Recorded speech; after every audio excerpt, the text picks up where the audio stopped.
Assalamualaikum warahmatullahi wabarakatuh. Innal hamdalillah nahmaduhu wa nasta'inuhu wa nastaghfiruh wa na'udzu billahi min shururi anfusina wa min sayyiati a'malina. May yahdihillahu fala mudhillalah wa may yudlilhu fala hadiyalah. Allahumma shalli wa sallim ala Rasulillah Muhammadin ibn Abdullah wa ala alihi wa sahbihi wa man tabi'ahu bi ihsanin ila yaumil qiyamah, amma ba'du. Rabbi shrah li sadri wa yassir li amri wahlul 'uqdatam min lisani yafqahu qawli. Subhanaka la ilma lana illa ma 'allamtana innaka antal alimul hakim. Radina billahi rabba wa bil islami dina wa bi Muhammadin nabiyya wa rasula. Rabbana zidna ilma warzuqna fahma. Jamaah pengajian pagi Masjid Ar-Rahma PCM Blimbing rahimakumullah. Kita bersyukur pada Allah Subhanahu wa taala, hari ini kita dalam keadaan sehat walafiat sehingga dapat hadir di masjid ini untuk melaksanakan salah satu kegiatan yang mulia, yaitu talabul ilmi, menuntut ilmu dalam bingkai pengajian ahad pagi. Salatullah wassalamuhu, mudah-mudahan Allah limpahkan kepada junjungan kita Nabi Agung, Nabi besar, Nabi Muhammad SAW. Baik Bapak Ibu, kita lanjutkan kajian kitab kita Al-Jami'us Shahih fi Ahadisil Aqidah, kumpulan hadis-hadis sahih yang membahas khusus masalah akidah atau tauhid atau keyakinan.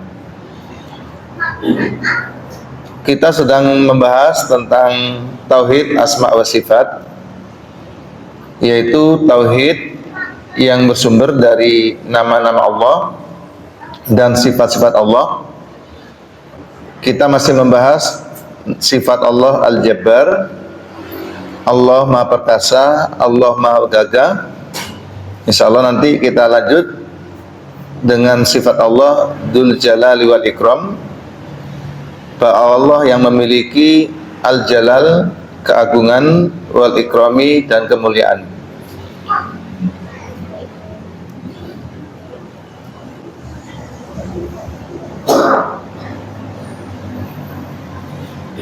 Baik, kita masuk hadis 166.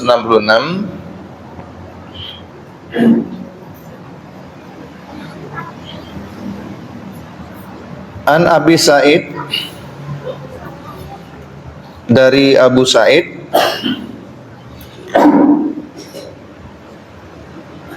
wa dzakara hadisas syafa'ata, hadisas syafa'atit tawili, dan beliau menceritakan atau menyebut hadis tentang syafaat yang panjang. Jadi ada hadis syafaat itu sangat panjang, menggambarkan situasi kiamat nanti di mana manusia dalam kondisi panik menghadapi huru-hara kiamat. Wa fihi yaqulu, dan di dalamnya ia mengatakan, beliau mengatakan,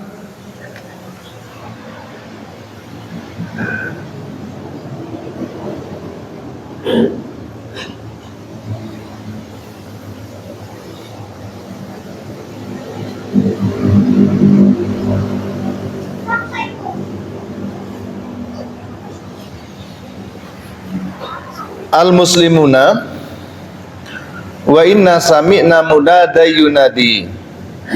Pada saat itu kita akan mendengar panggilan dari orang yang memanggil.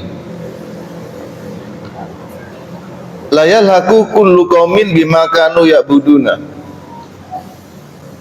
Pada saat itu setiap manusia, setiap kaum akan bertemu dengan sesuatu yang dia sembah. Wa innama nanduru rabbana qala fayatiyahum al-jabbaru fi suratin ghaira surati allati ra'auhu fiha awala marrah.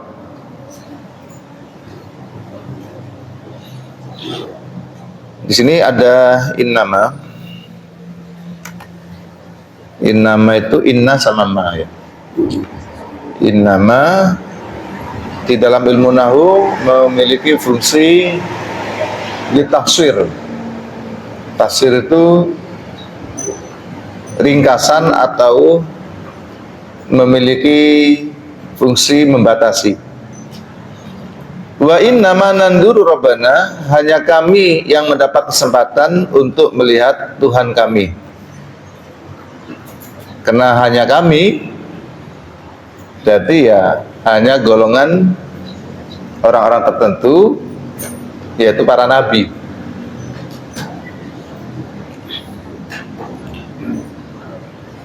Lalu Allah mendatangi mereka, tentu dengan wajah rupa yang pertama kali manusia melihatnya. Ini gaib nih, kita hanya bisa membayangkan, berimajinasi sesuai kemampuan kita. Fayaqulu, lalu Al-Jabbar ya, Allah Al-Jabbar, Allah yang Maha Gagah, itu berkata, Ana Rabbukum, wahai manusia, aku ini Rabbmu, Rabb kalian semua. Fayaquluna anta Rabbuna, lalu mereka mengatakan, engkau Tuhan kami. Tetapi fala yukallimuhu, tidak ada yang mengatakan dengan kalimat anta Rabbuna, apa? Illal anbiya, kecuali para nabi. Begitu Allah mengatakan ana rabbukum, aku ini Tuhan kalian, yang menjawab na'am, benar, anta rabbuna, engkau kami, itu hanya para nabi.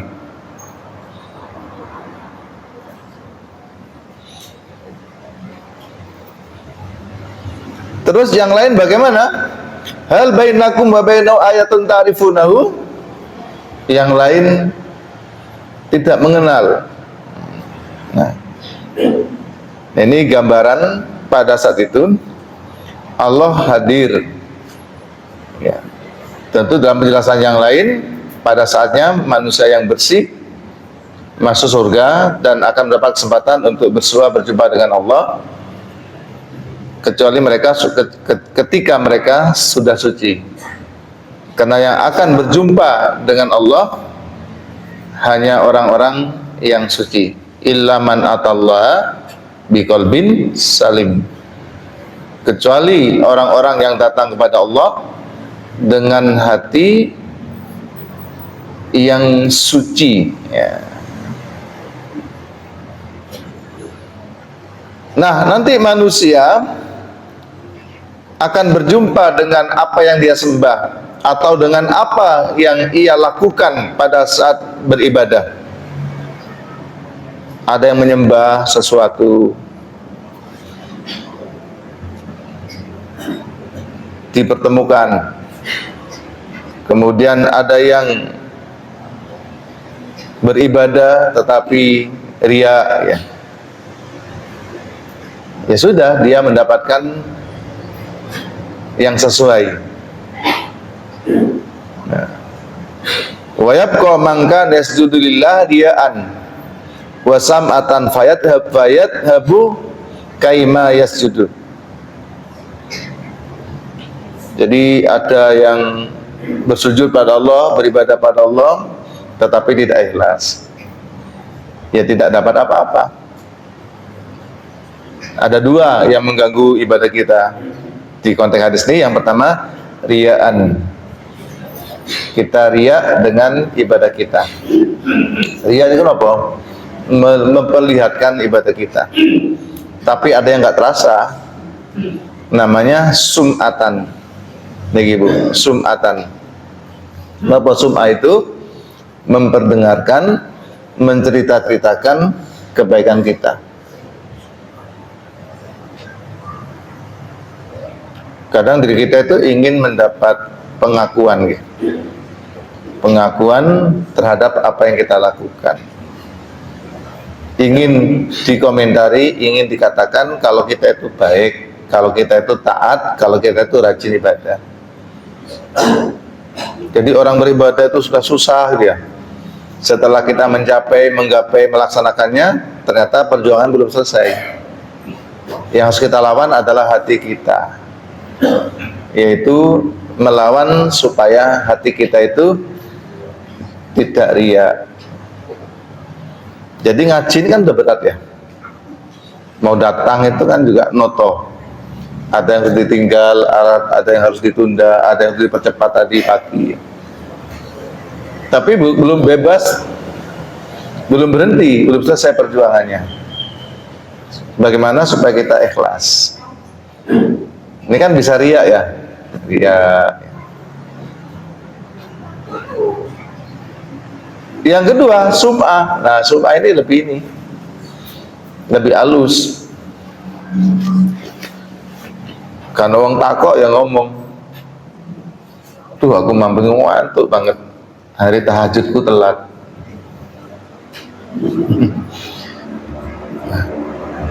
Dia cerita kepada orang lain dengan tujuan supaya diketahui kalau dia tahajud, rajin tahajud. Nah ini kadang-kadang betul-betul sum'ah diperdengarkan. Itu sing salat bengi ya. Sing poso Senin Kamis ya gitu. Aduh, alarmku mati. Akhirnya aku poso tapi gak sahur.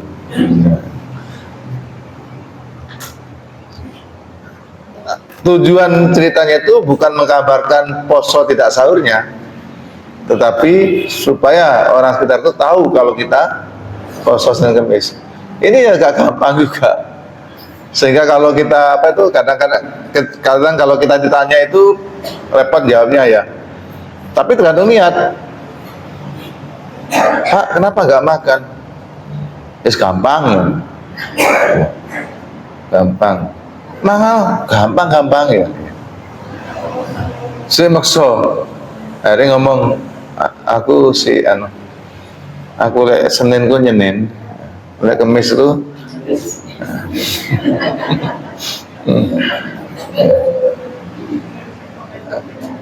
Tapi biasa orang tuh ngerti kalau kita puasa, paling poso. Sorry, gak apa-apa. Ya, tak bungkus loh, gak usah repot-repot ya. Jadi itu. Jadi yang Senin Kamis itu, alhamdulillah. Tapi jaga supaya kita tidak riya, tidak sum'ah. Tapi kalau mereka yang tanya, monggo dijawab dengan diplomatis. Poso ya meneng. Ya, biasa poso. Iya, aku lah Senin juga poso deh. Aku Senin Kamis mulai biyen poso. Pemane tambah sak keluarga poso kabeh aku. Hati-hati. Karena nanti di hari kiamat kita nggak dapat apa-apa dengan amal yang sunnah tadi. Jadi poso ku abot nggih. Senin Kamis itu ya. Tapi kudu poso iya sik rawan. Rawan riya, rawan sum'ah ya. Nata hati terus membutuhkan perjuangan untuk tetap ikhlas, jauh dari riya sama sum'ah. Saya kemarin ngisi pembekalan haji di mana dia? Di PDA, Pimpinan Daerah Asia di MCC itu, sama di Dignas. Itu tak sampaikan itu, haji dan kurban itu rawan dengan potensi riya dan sum'ah. Sehingga di kurban itu, ini kan sudah lihat ada spanduk ya, siapa ini lemu Mas Bapak ini. Ya, itu kan Allah sampaikan la yanalallaha lumuha wala dima'uha walakin yanalut taqwa minkum.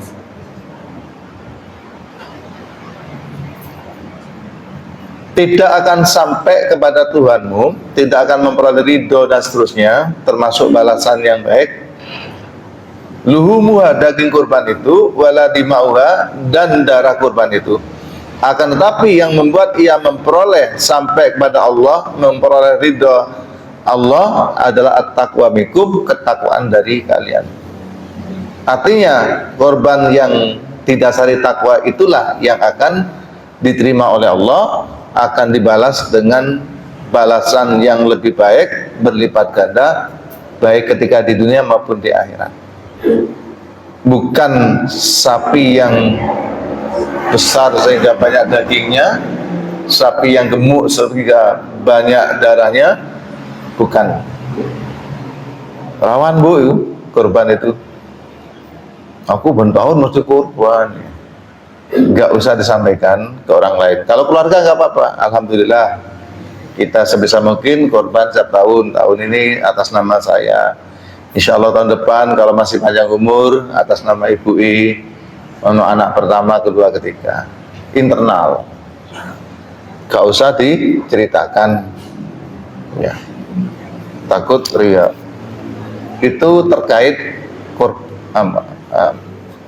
pelaksanaan apa tuh, niat atau kebiasaan melakukan kurban. Begitu berkorban, ya gak usah ria. Di foto sama sapinya, di-upload, bandingkan. Ya. Nah itu bisa ria, apalagi sampai membandingkan dengan korban sebelahnya, milik tetangga. Korbannya awet tipu paling gede, liane ada keceng-keceng. Dakwah budi. Ngono wis ada dua hal, satu sombong, malah tiga ya. Satu sombong, dua ria, tiga menghina orang lain. Paham ya? Apa gitu? Kata korban wis angel ya, ngumpul duit, ikut korban, seono gangguan dari setan. Wis ikhlas, ya wis ikhlas. Sudah enggak seperti tadi, lah kok mani tadi lali gak diumumno. Ketelisut gak diumumno.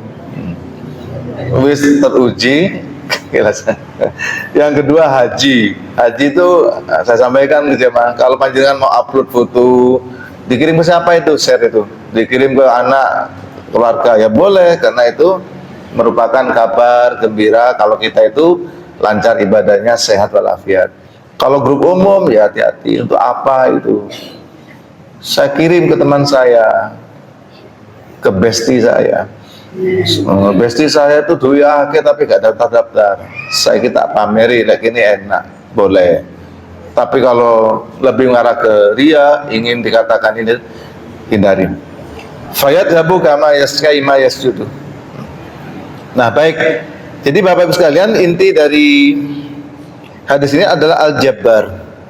Allah itu maha gagah, Allah itu maha perkasa, dan nanti akan menemui segenap umat manusia, tapi banyak yang tidak mengenal. Yang mengenal adalah para nabi, dan tentu orang-orang yang bisa meniru bagaimana ibadah dan akhlak serta iman para nabi itu. Nah, sini ada syafaat ya. Syafaat itu pertolongan pada saat dibutuhkan. Syafaat ya. Kita yakin syafaat itu ada, yang disebut dengan syafaatul utma, syafaat yang agung.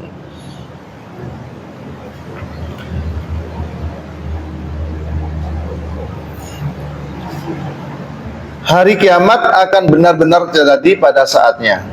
An-sa'ata atiyatun la raiba fiha. Sesungguhnya sa'ah itu kiamat. Kalau bahasa dasarnya sa'atun itu adalah jam. Sesungguhnya hari kiamat itu akan datang. La raiba fiha, tidak ada keraguan di dalamnya. Kecuali orang-orang yang tidak beriman. Bapak Ibu yakin dengan kiamat?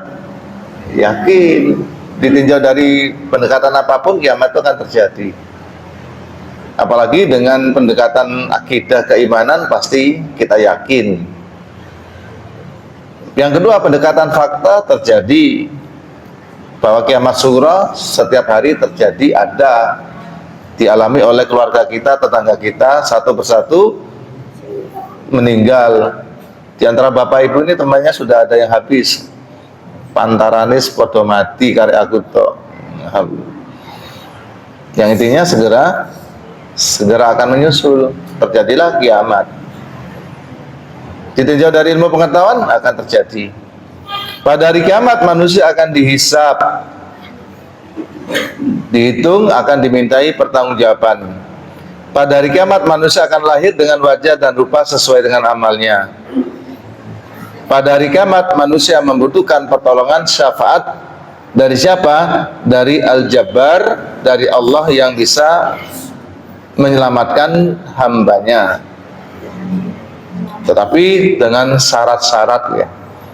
Allah akan menyelamatkan kita dengan syarat. Nabi Muhammad akan menyelamatkan kita, membantu kita dengan syarat.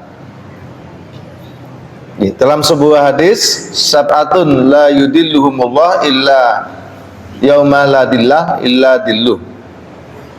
Ada 7 golongan yang Allah akan tolong dengan naungannya pada saat tidak ada naungan dan pertolongan kecuali pertolongan Allah, kecuali perlindungan Allah. Yang pertama adalah imamun adil, pemimpin yang adil.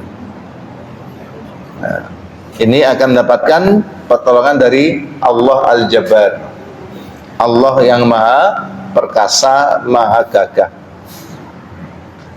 Itu bapak-bapak yang sekarang jadi pemimpin level manapun, jadilah pemimpin yang adil.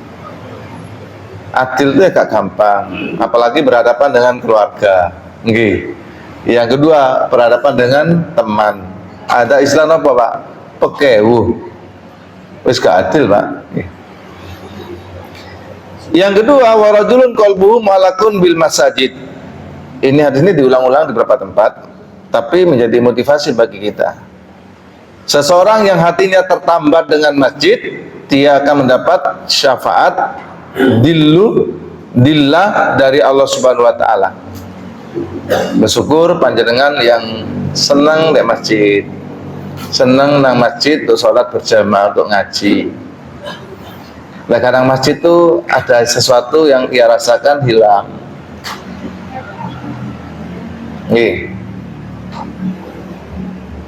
Jangan sebaliknya, di masjid gelisah, kudu mulyai. Saya ingat pesannya Kiai Sanusi MC itu, orang muslim dengan masjid itu bagaikan ikan dengan air. Ikan tuh kerasan di air. Ketika dia keluar dari air, bingung dan mati. Seorang muslim seharusnya kerasan di masjid. Kalau dia nggak kerasan di masjid, berarti ya sudah kehilangan jati dirinya. Sehingga kudu sering nang masjid, di masjid ojo khusus umuli. Kalau ada kajian di tempat Bapak Ibu selain ahad pagi ini, ya diikuti. Dulu tuh ada yang namanya intidor, sekarang jarang ya. Intidor itu menunggu Bapak Ibu ya, menunggu setelah sholat fardu, dia menunggu sholat berikutnya. Yang sering dilakukan itu adalah maghrib sama isya. Intidor. Kalau ibu-ibu itu intidornya gak melepas mukena, selonjor ya, sampai dzikir wirid maca Quran. Ada yang di tempat lain tuh habis sholat maghrib itu ngaji sampai isya. Nah, enak kan itu ya, wong maghrib isya itu pendek, dibawa pulang tuh ya baru nyampe berapa menit sudah adzan lagi. Mendingan kan gak pulang. Saya pengen pulang, ya nggak apa-apa, supaya langkahnya banyak, mundar mandir ya. Yang ketiga, wasabun nasyafi ibadatillah, pemuda yang rajin beribadah. Disebut secara khusus, kenapa masa muda itu masa yang belum stabil. Sehingga kalau ada anak muda yang rajin ibadah, sangat dihargai oleh Allah, disiapkan perlindungan. Kalau kita cari anak muda pada masjid di subuh, kira-kira ada nggak? Ada, tapi sedikit. Kadang-kadang di masjid tertentu itu yang datang itu orang-orang yang sweet semua, sweet dak kabeh. Foto sepuh. Ya. Nah, seandainya pemilihan remaja masjid dilakukan di subuh hari, maka yang terpilih adalah orang-orang tua. Kenapa? Anak-anak mudanya angler di rumah, ada yang tidur. Kalau dulu tuh tidur di depan di rental game itu. Sekarang gamenya sudah pindah ke sini semua. Ya. Terus kayak diawasi. Nah, bersyukur yang bapak-bapak, ibu-ibu di rumah sembudanya suka beribadah dan sampai sekarang. Yang kedua, warajulun tahabba fillah istama'ali wa tafarraqa ilaihi. Yang keempat, dua orang yang bersahabat karena Allah. Sekarang namanya bestian. Besti. Bersahabat karena Allah, berkumpul, berhimpun bersama-sama itu atas dasar Allah, atas dasar lillahi ta'ala dan di jalan Allah. Jika suatu saat berpisah, berpisahnya pun dengan alasan karena Allah. Yang kelima, wa rajulun da'atu imra'atun, ya, seseorang yang diajak untuk berbuat maksiat, faqala inni akhafullah, dia bisa menolak dan mengatakan, maaf, saya tidak mau, saya takut pada Allah. Lalu yang keenam, warajulun tasaddaqa bisadaqatin fa'akhfaha hatta la ta'lama shimalu ma tunfiqu yaminhu. Seseorang yang bersedekah dengan ikhlas, dengan cara dia khawatir riya, sum'ah dan seterusnya, dia menyamarkan sedekahnya itu supaya tidak diketahui orang lain. Jangankan orang lain, tangan kirinya pun tidak tahu apa yang disedekahkan oleh tangan kanannya. Saking hati-hati nih supaya ikhlas. Lek sedekah singitan gak kondo-kondo, apalagi cerita-cerita. Mari nyumbang oleh tanda terima, panjenengan foto terus tepuk status, jangan. Untuk apa? Pasti orang akan menilai negatif. Ah, pamer, Allah sak mono ae. Itu. Kemudian yang berikutnya adalah orang yang ahli dzikir, wa rajul dzakarallahu khalian fafadat ainahu.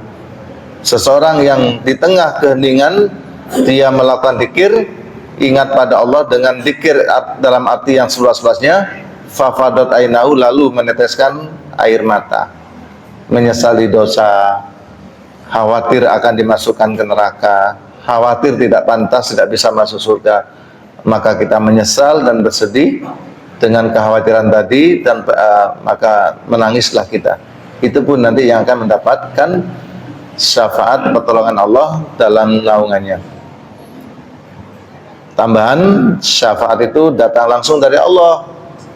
Banyak hadis-hadis itu.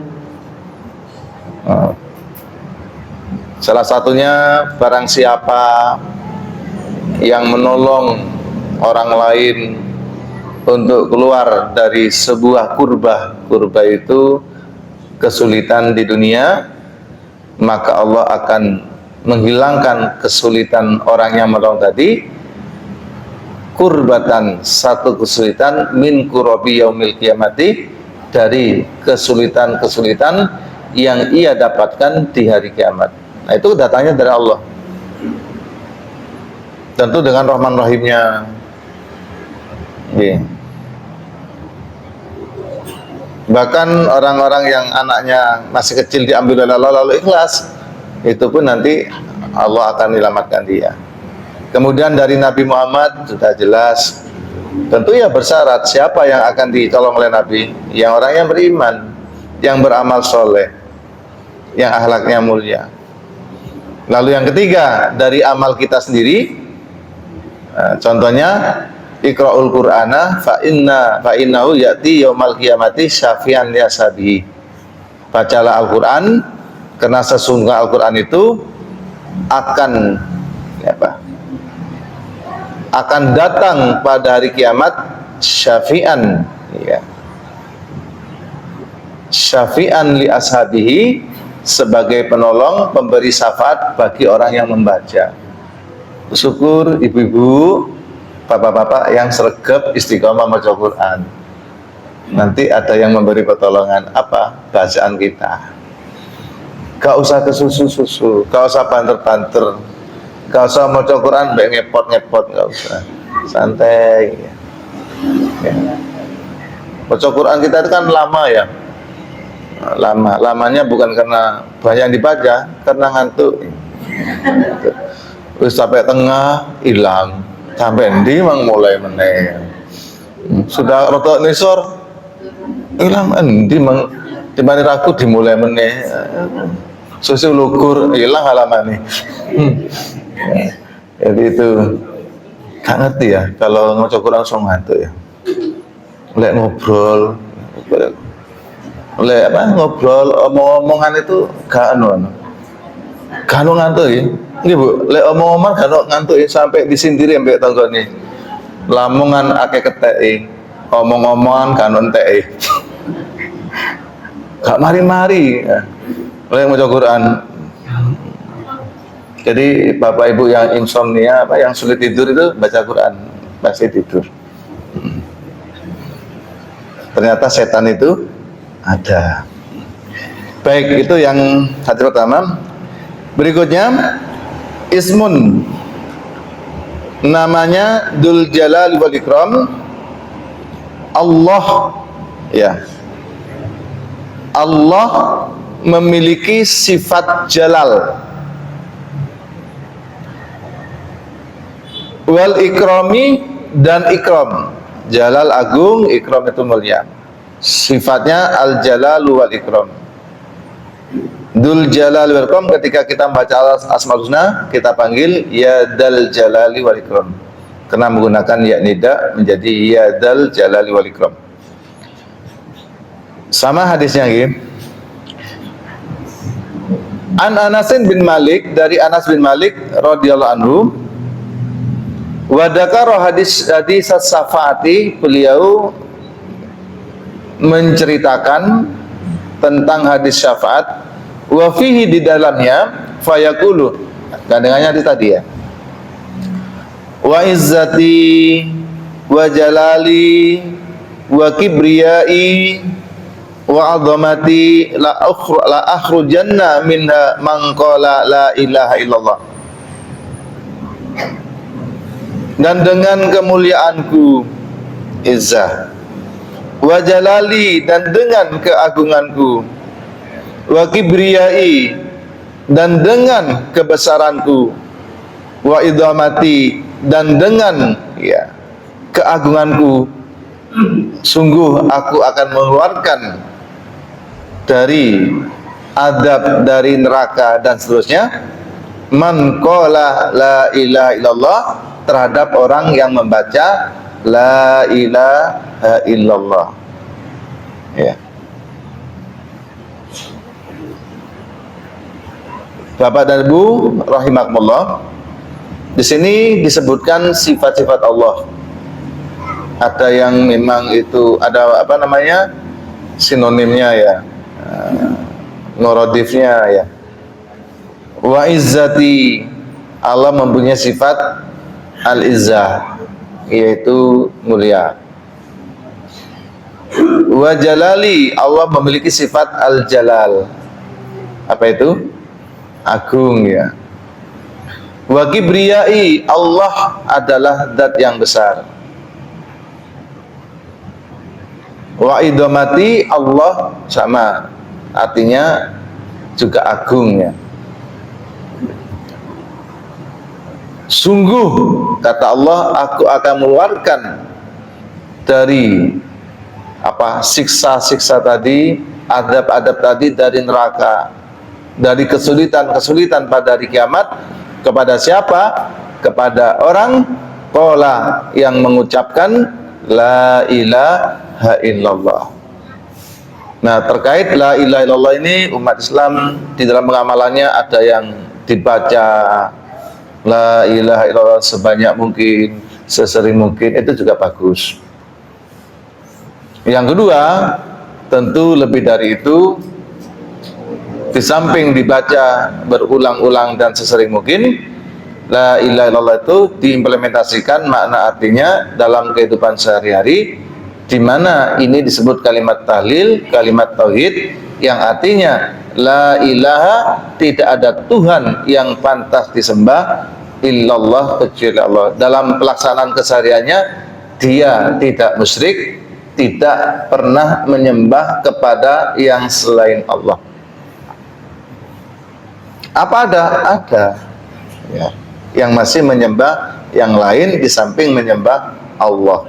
Ini disebut dengan musyrik, atau dia mencampur adukan ajaran Islam dengan ajaran agama lain yang kita sebut dengan sinkretisme. Islamnya Islam, tetapi perilakunya dia sholat, tetapi ajaran agama yang lain tetap dilaksanakan. Animisme, dinamisme, pengaruh Hindu, pengaruh Buddha masih sangat lekat pada dirinya. Yang kedua, la ilaha illallah dimaknai napa? La razika illallah. Tidak ada yang bisa memberi rezeki kecuali Allah, sehingga dia bergantungnya kepada Allah di samping usaha yang maksimal. Ketika minta, dia memintanya kepada Allah, tidak kepada yang lain, apalagi membuat namanya melakukan ritual pesugihan. Ya, pesugihan dengan apa niku? Tuyul, pagebluk, babi ngepet ya, anjing ngepet ya. Ya kita yang nggak tahu itu ada apa enggak ya. Sengono kan di film-film itu ya. Begitu di di keseharian itu ya susah membuktikannya. Tiba-tiba berasku kok cepet entek. Paling dicoba tuyul itu. Ternyata anak itu kok pondok teko. Jadi mangane tambah. Jadi percaya ya, minta pesugihan ke yang lain, atau sebaliknya ya, berlindung supaya uangnya nggak diambil tuyul, dikasih dikasih apa? Kasih tulisan, jangan kau ambil, golek yang ini.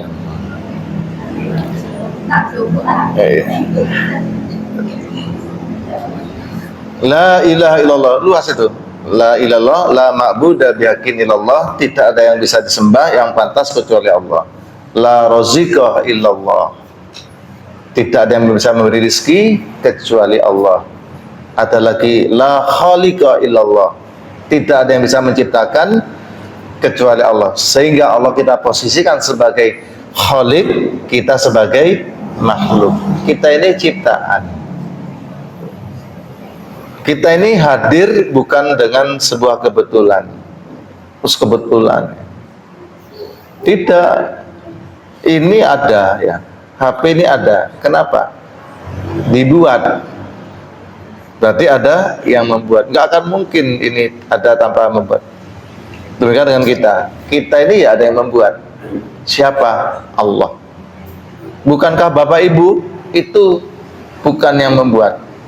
Tetap Allah yang membuat. Sungguh pun laki perempuan itu berhubungan, dipertemukan sperma dan telur, jika Allah nggak menghendaki, ya nggak jadi. Nggak jadi, karena Allah nggak menghendaki. Kalau Allah menghendaki, pasti jadi. Sungguh pun dihindari. Rawahul Bukhari wa Muslim wa sayati birokmi 285, nanti ketemu di sini. Wa ya'ti fi syafati, nanti akan ada penjelasan tersendiri tentang hadis-hadis syafaat. Tadi sekedar pengantar. Jadi kalau ingin mendapatkan syafaat, maka harus ngerti siapa yang pantas mendapat syafaat. Salah satunya tadi 7 golongan itu. Bapak Ibu ngambil yang mana tadi? Yang ketiga atau yang kedua? Ya.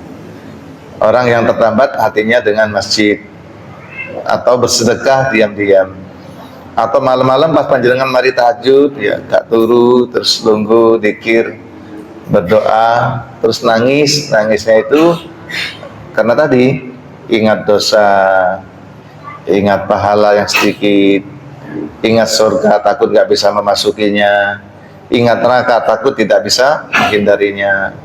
Belum lagi umur kok tambah pendek. umur kok tambah dekat ya, dan lain-lain yang membuat kita menangis ya. Menangisnya itu karena Allah, bukan menangis karena banyak hutang ya. Bukan menangis karena ya, didolimi oleh temannya. Itu ya gak apa-apa menangis ya, supaya nggak menderita teman-teman.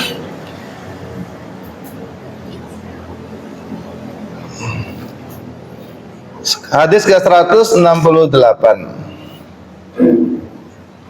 An Abi Hurairah radhiyallahu anhu qala Rasulullah sallallahu innallaha yaqulu yaumal qiyamati, sesungguhnya Allah Subhanahu wa taala pada hari kiamat berkata, ya, tak katakan berkata karena lebih mengarah ke ini, omong-omongan ya. Ainal mutahabuna bi jalali, siapa, mana orang-orang yang saling mengasihi bijalali, dengan keagunganku, atas dasar keagunganku, atas dasar ikhlas karena Allah. Ainal mutahabuna, mana hamba-hambaku yang ketika hidup harmonis, saling mengasihi, menyayangi, jauh dari kebencian, kedengkian, apalagi dendam. Mana mereka yang saling mengasihi? Mengasihinya bijalali, dengan keagunganku. Kasih sayang itu Allah yang memberi ya, sehingga kita bersyukur bisa mengasihi sesama. Satu keluarga itu harus saling mengasihi, kakak adik ya. Satu komunitas, satu jamaah ini juga harus saling mengasihi. Ada orang memberi ya, memberi sesuatu ya. Itu ada orang memberi itu karena kasih sayang, sehingga tulus ikhlasnya. Masih udan-udan itu diantar. Aku kok pengen nganter lagi. Udan sih, udah anu mumpung si anget. Pasti wongnya seneng ngarek ya, mumpung si anget. Pisang goreng ya. Pisang goreng si anget, gak terlalu mateng, gak mentah, enak. Terus kalau kandangnya weci, lombok hijau, wah nas bu, diantar. Dia tuh menerobos hujan ya. Ikhlas karena Allah, ingin memberi. Setelah memberi dia bahagia. Alhamdulillah, pasti bagi senang ya. Memberinya tulus karena bukan yang lain, bukan karena mengharap. Kenapa sampai repot-repot ngeterno? Iya itu orang penting itu. Nasib kita ditentukan dia. Tidak, itu bukan bijalali.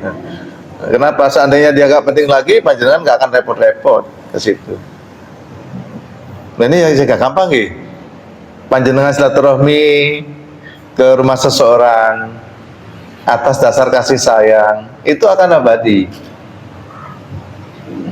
Biasa aku rono silaturahmi anjang sana. Anaknya bertanya, Pak, Bu, kenapa tahun ini kita nggak ke sana? Kan kita bertahun-tahun ke sana, ke bapak itu. Anaknya tanya, oh iya saya itu gak tadi atasanku. Nah, sudah lain ya. Dulu berarti silaturahminya bukan bijalali, bukan karena Allah, tetapi karena sudah nggak menjadi atasan. Jadi tulus ikhlas itu yang membuktikan adalah waktu. Nggih, waktu.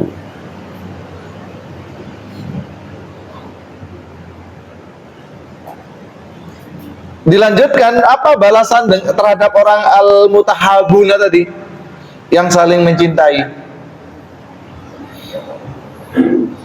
Al-yauma adilluhum fi dilli, pada hari ini, hari kiamat, aku akan menaungi, melindungi mereka dalam naunganku.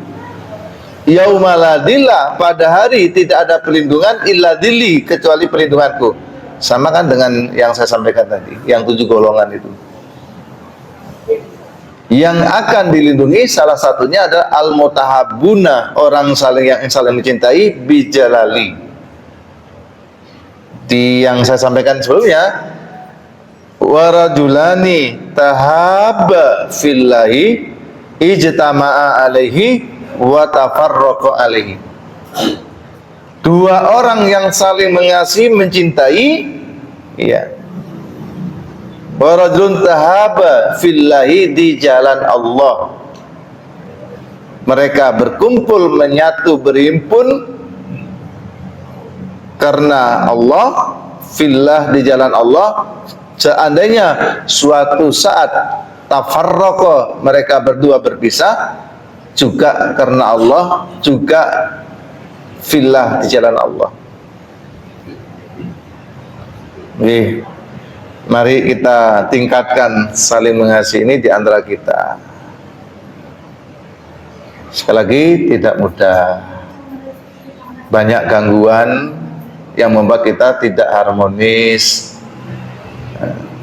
Seringkali kita sakit hati, merasa disakiti, atau mungkin kita sendiri nggak terasa telah menyakiti, ya.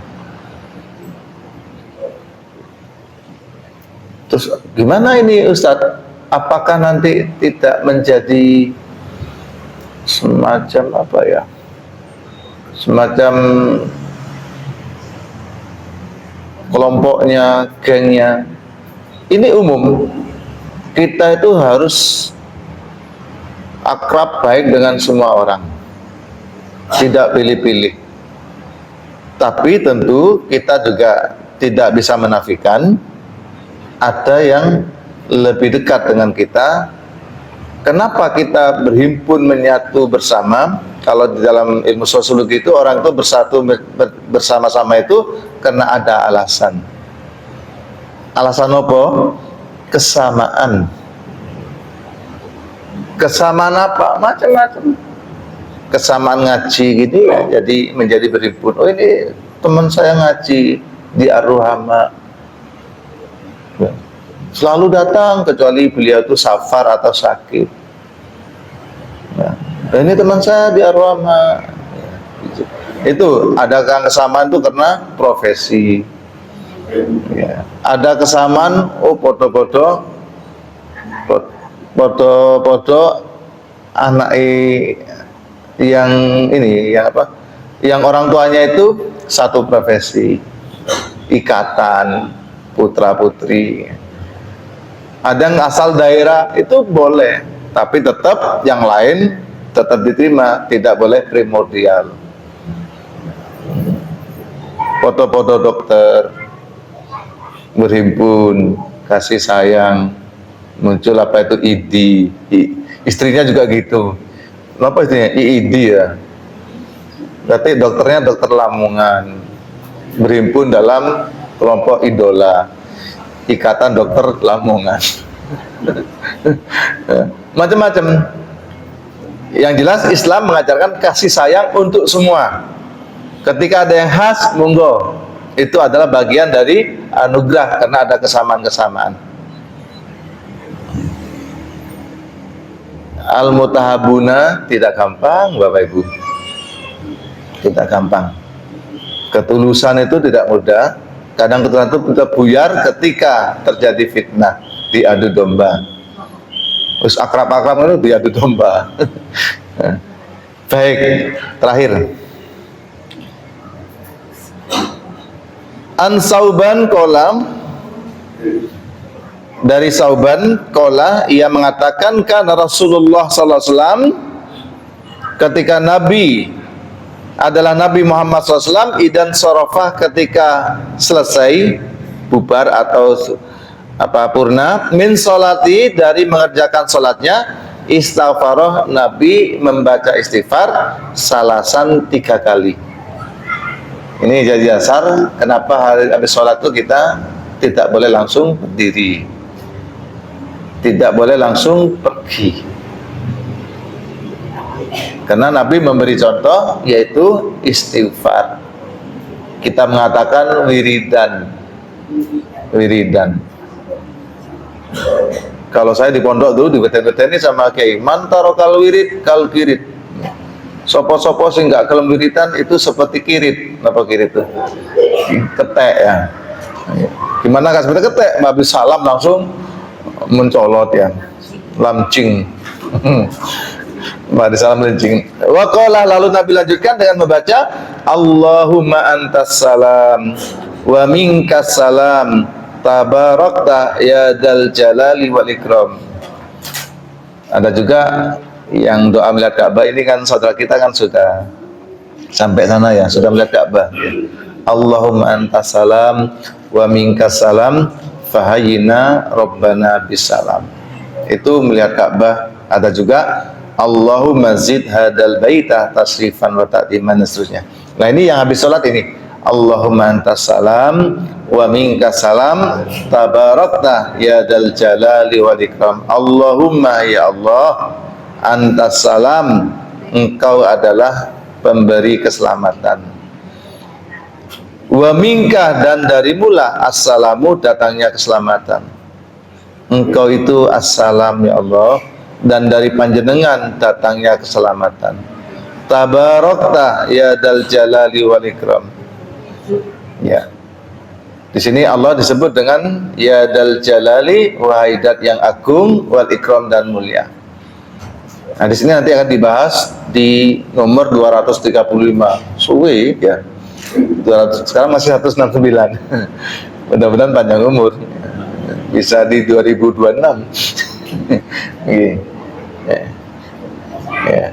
Pagi ini agak banyak yang kita bahas nih ya. 66, 67, 69 ya.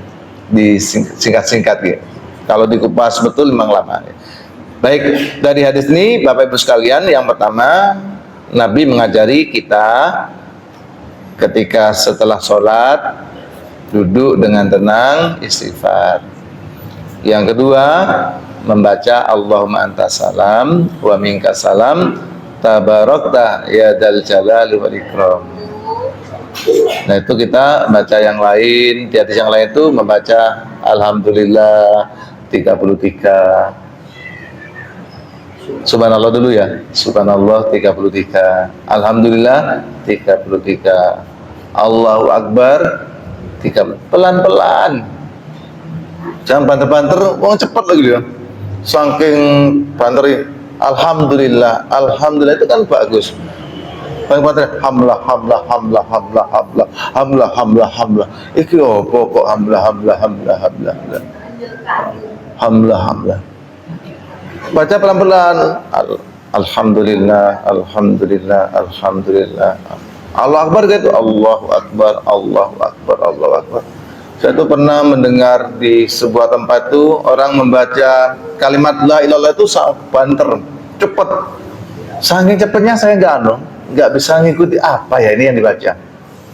Penasaran saya akan datang ke rumah seorang teman takziah, terus sholat isya di situ, dilanjutkan dengan wirid. Membaca la ilaha illallah itu banter, cepet ya. Saya dengarnya gini, ai ita, ai ita, ai ita, ai ita. Terus saya tanya, bener, itu baca apa tadi kok ai ita? Itu kalimat ini Pak Rahim, la ilaha illallah, saking banteri, saking cepeti, ai ita, ai ita. Untuk itu baca subhanallah, subhanallah, subhanallah, subhanallah, itu lebih meresap, lebih menghayati. Alhamdulillah. Yang lain bisa itu kita baca Allahumma la mani'a lima a'taita wa la mu'tiya lima mana'ta wa la yanfa'u dal jaddi minkal jad. Di relasi yang lain wala radda ya. Dan seterusnya gitu. Baik Bapak Ibu, sampai di sini. Jika ada pertanyaan monggo kita lanjut. Insyaallah bulan depan tetap ngaji gitu, bulan depan. Karena bulan depan itu pas hari Arafah tanggal 16. Gitu.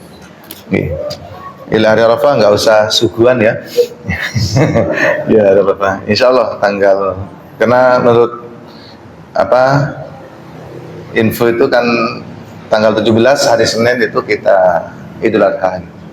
Berarti minggunya tanggal 16 kita puasa Arafah. Tetap ngaji gitu. Baik, makasih. Saya kembalikan ke Jafar. Untuk sementara saya tutup. Mohon maaf jika ada hal yang kurang berkenan. Assalamualaikum warahmatullahi wabarakatuh.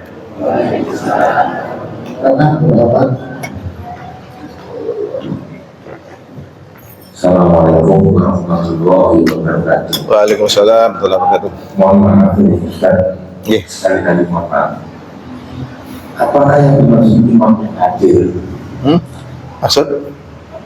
Imam yang adil. Oke. Nggih, baik. Apakah di Indonesia imam kita sudah adil? Bagaimana menurut Ustaz? Kemudian, Assalamualaikum warahmatullahi wabarakatuh. Waalaikumsalam. Imam yang adil, bukan ratu adil ya. Ratu adil. Imam itu pemimpin. Pemimpin di sini umum. Ada yang katakan imam sholat itu ya pemimpin. Dia harus adil. Adilnya imam sholat, ngerti situasi kondisi jamaah. Kalau sholat tidak terlalu panjang, kalau ngimami tidak terlalu pendek juga. Kalau pendek yang sepuh-sepuh frontal-frontal, kalau terlalu panjang yang sepuh semaput. Anak kecil ya. Yang kedua, pemimpin dalam arti orang yang dipercaya untuk menangani urusan orang banyak, itu pemimpin. Urusan orang banyak, sehingga imam yang adil tidak hanya pemerintah juga pasti termasuk imam. Nah, di situ imam di sini ketua organisasi itu juga imam. Ketua komunitas juga imam. Kemudian di pemerintah mulai dari RT itu imam. RW itu imam. Hanya saja RT RW itu dipilih. Kemudian camat itu imam. Lurah itu imam. Wali kota imam.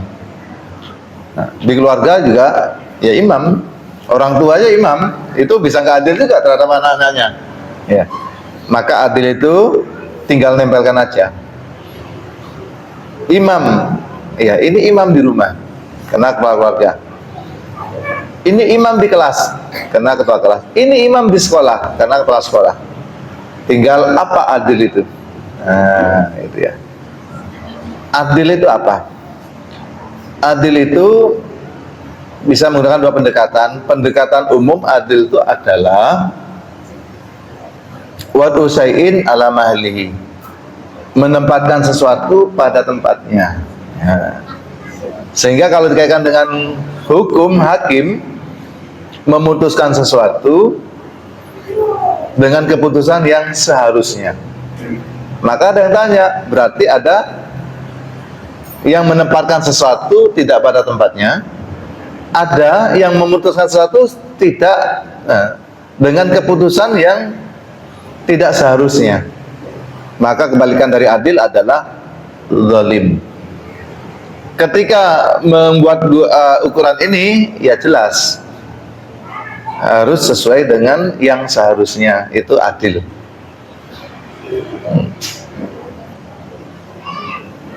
Bisa juga dikembangkan. Ketika kita bicara adil, ciri-ciri orang adil, Pak G. Yang kedua, ciri-ciri orang tidak adil. Maka ketemu nanti, apakah pemimpin kita itu sudah adil atau tidak. Dan kita tentu nggak boleh sebut nama, merek, macam-macam. Karena itu sepenuhnya akhir finish itu Allah ya. Kita hanya menilai dan mengira-ngira, bisa saja penilaian kita itu juga tidak sepenuhnya benar. Nah, misalnya orang tidak adil, orang adil itu tidak diskriminasi. Ya. Kalau diskriminasi berarti tidak adil. Orang adil itu memberikan haknya, hak orang, ya, sesuai dengan haknya. Kalau dia melakukan sesuatu karena dia pemimpin, lalu memberikan hak kepada orang yang sebenarnya tidak berhak, itu ya tidak termasuk adil. Atau tidak memberikan hak kepada yang seharusnya, hak orang lain tidak diberikan, juga tidak adil. Nah, terus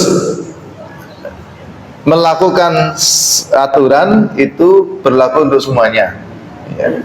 Tidak pilih tebang pilih atau nah ini dari situ Bapak Ibu kita sudah bisa menilai kira-kira pemimpin yang ada di sekitar kita itu sudah adil apa enggak. Oh ternyata Pak RT kita enggak adil. Lah kok gak adil? Lah iku lewat bagian bansos itu sing didisino ku Ponaane kerabate. Ya.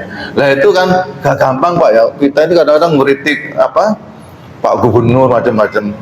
Satu RT kita ya ngono ya. Sampai di mana dulu tuh di demo ya perkara apa BLT itu. Karena yang dikasih itu wa ala alihi ya. Wa dzurriyyati wa ashabihi itu.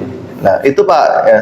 Jadi sekarang kalau kita akan mengatakan adil ya itu tadi alat ukurnya, indikasinya, baru kita menyimpulkan. Tapi tetap kita nggak boleh mengatakan si A tidak adil, tetap nanti menjadi gejolak macam-macam. Nah itu Pak. Jadi lebih lagi ini ketika terkait sesuatu ya pemerataan ketika memberi itu. Nah itu kadang-kadang ya manusia seperti itu, subjektifnya tinggi. Kita pun belum teruji Pak. Ya, seandainya jadi pemimpin, makanya harus berusaha. Yang berikutnya menegakkan aturan itu untuk semuanya. Lek sing melanggar wong liya wis das. Lek sing melanggar duluri anake kancane golek ae motor-motor. Di mana-mana terjadi ketika itu tidak adil. Jadi, bagaimana supaya apa? Supaya adil ya tadi memang butuh perjuangan sampai digambarkan dalam lagu apa itu? Adikku melanggar hukum ayahku ya. Nah, itu kan adiknya melanggar hukum, ada yang jadi saksi, terus ayahnya yang apa menghakimi, ibunya walaupun membela tetap yang salah ya tetap salah. Itu kan nyindir ya. Nah, itu Pak, walau alam ya, monggo indikator seperti apa. Yang jelas saat ini insya Allah banyak pemimpin yang hadir di level masing-masing ya. Hati-hati Pak, ya hati-hati. Apalagi urusan bagi membagi itu ya, hati-hati. Nah, baik. Apa sudah? Sambut ya, ibu-ibu monggo. Sambut. Oh nggak ada mas. Ada, monggo ibu.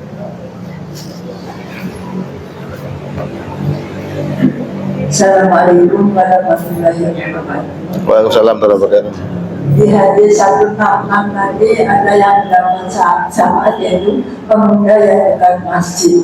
Apa itu hanya pemuda atau secara pemudinya kan? Oh. Baik. Pemuda ya. Kalau dulu kan pemuda harapan bangsa. Sekarang pemuda harapan pemudi ya. Jadi di dalam nas teks ya, teks Al-Quran maupun hadis, kalau itu ditujukan kepada laki-laki, hitopnya ya, yang diajak bicara laki-laki itu berlaku untuk perempuan juga. Contohnya, ya ayyuhalladzina amanu kutiba alaikumusiyam.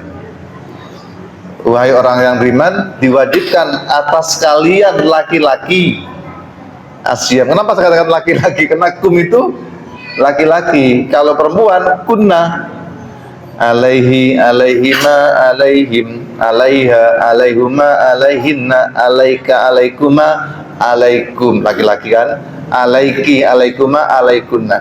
Tapi situ alaikum. Lalu apa hanya yang laki-laki itu wajib puasa? Tidak, perempuan juga wajib puasa.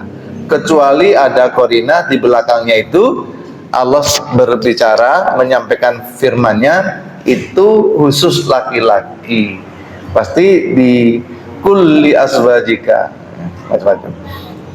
Termasuk ini wasyabun nasa ibadatillah, itu pemuda, berarti di dalamnya termasuk pemudi. Tadi saya salam gimana? Assalamualaikum warahmatullahi wabarakatuh. Terus ibu-ibu gak jawab. Oh itu hilangkan kok.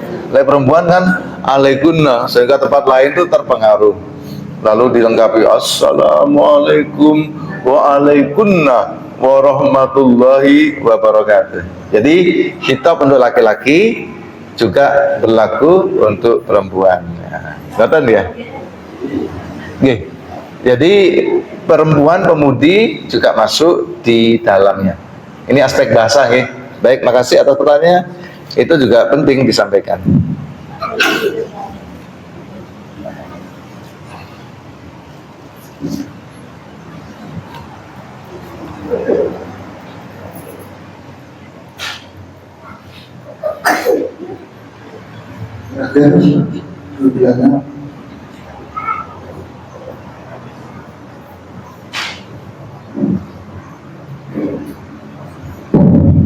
Assalamualaikum warahmatullahi wabarakatuh.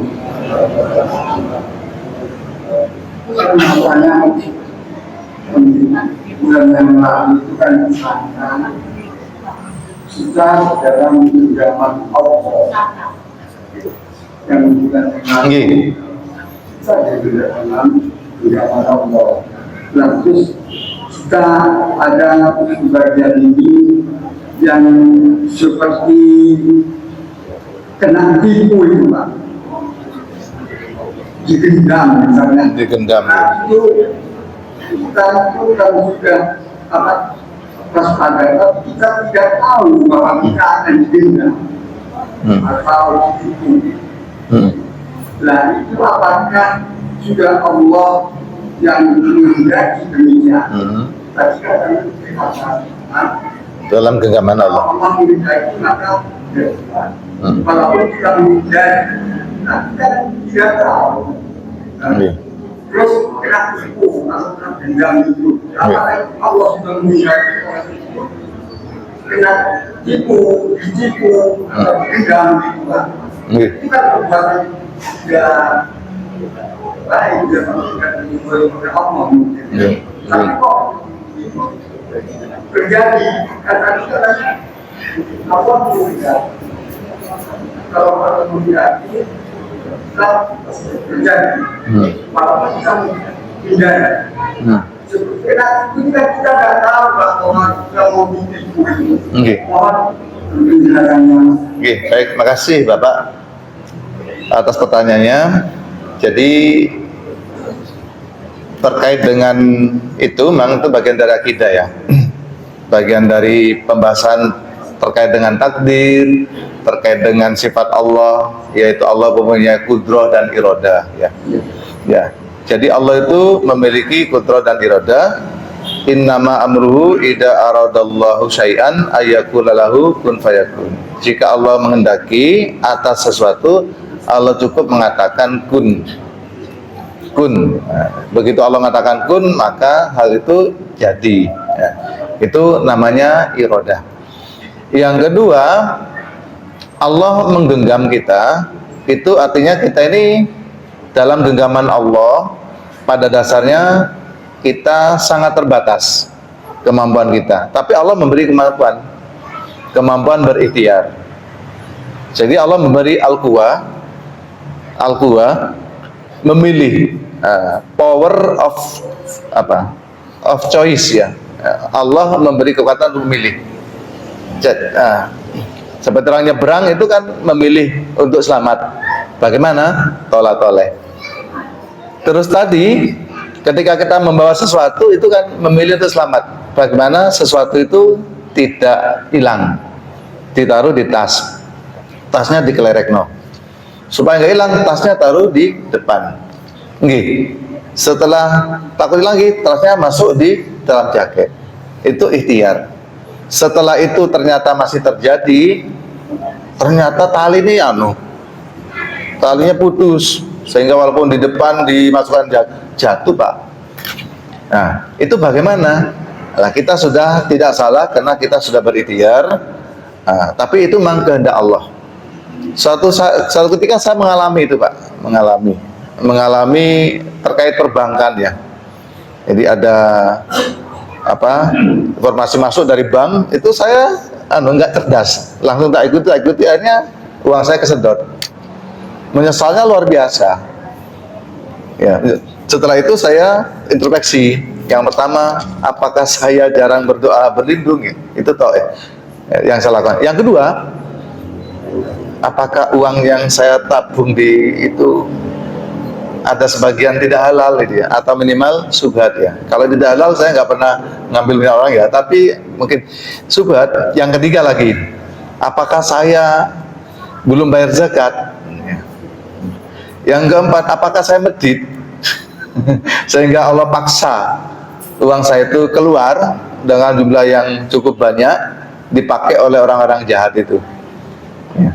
Akhirnya ke sana, termasuk gendam tadi ya. Apakah tadi saya berangkat tuh nggak pakai bismillah? Apakah saya nggak berlindung? Atau selama ini saya tuh ada kesalahan, mungkin pernah meninggalkan sholat, terus Allah ingatkan dengan cara ini Ya. Akhirnya ke muhasabah, tidak berpusing-pusing. Jari ini Allah ku anu sayang aku. Bukti ini gak sayang ya. Duitku hilang ya. Jari Allah tuh melindungi. Bingung aku. Akhirnya kembali kita. Oh saya mungkin kurang sedekah. Rezekinya banyak kurang sedekah. Oh mungkin zakatnya belum dikeluarkan. Oh jangan-jangan itu ada sebagian harta itu gak jelas. Allah lindungi. Kalau saya itu akhirnya positif tapi tetap hati-hati. Orang teman saya itu kena gendam perkara burung dia mikrolet itu ya Pak. Itu kayak mau nih mano itu enak ya ada pondok ya salam itu. Dituku saya ketahui pada tahun 92 seket lah gede ya. Dituku Pak. Dituku. Mau nih apa ini ya? Ditaruh di pondok. Meneng ya. Dia suara sampai meneng dingklu ya. Sampai kedua itu tambah dingklu. Akhirnya ada stres, aduh saya ketemu ya. Kenapa tadi? Ya tadi nggak ngerti ya. Sudah berlindung dia. Ya, sangat bagus tadi pemahaman Bapak. Kalau kita berusaha tapi Allah nggak menghendaki ya nggak terjadi. Walaupun kita menolak, tapi Allah menghendaki ya tetap terjadi. Sehingga kata-kata yang sebenarnya itu bagus, ada unsur akidahnya apa? Raih untung tak dapat diraih, apa itu? Satunya ada. Untung tak dapat diraih, petaka tidak dapat ditolak. Nah ini kan gitu. Baik, wallahu a'lam. Terima kasih. Saya akhiri. Assalamualaikum warahmatullahi wabarakatuh.